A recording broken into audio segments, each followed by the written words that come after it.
சீரடி சாய்பாபாவின் அற்புதங்கள் எண்ணில் அடங்காதவை. என்னுடைய வாழ்க்கையில் பல அதிசயங்களை எனக்கு நிகழ்த்திக் கொண்டே நிகழ்த்தியிருக்கிறார், இன்னும் நிகழ்த்துவார். ஒரு நாள் நான் சீரடியில் இருந்தபோது காதை குடைவதற்காக ஒரு தீக்குச்சியை எடுத்து காதை குடைந்து கொண்டிருந்தேன். அந்த தீக்குச்சி உடைந்துவிட்டது, காதுக்குள் மாட்டிக்கொண்டது. அதை எடுக்க முயற்சி செய்தேன், பலன் இல்லை. என் அருகில் இருந்தவர்கள் என்னை உடனே மருத்துவமனைக்கு சென்று அதை வெளியே எடுக்குமாறு அறிவுறுத்தினர். நான் என் அப்பா பாபாவிடம் சொன்னேன், அப்பா, நான் பெரிய தவறு செய்துவிட்டேன், என்னை மன்னித்துவிடு.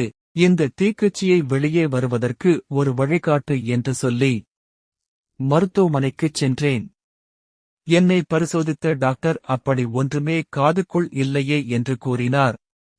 என்னால் என்னையே நம்ப முடியவில்லை. சாயின் அற்புதத்தை வேறு எப்படி உணர்வது என்று எனக்கு தெரியவில்லை. எல்லாம் என் சாயின் மகிமை. சர்வம் சாய் மயம். ஓம் சாய்ராம்.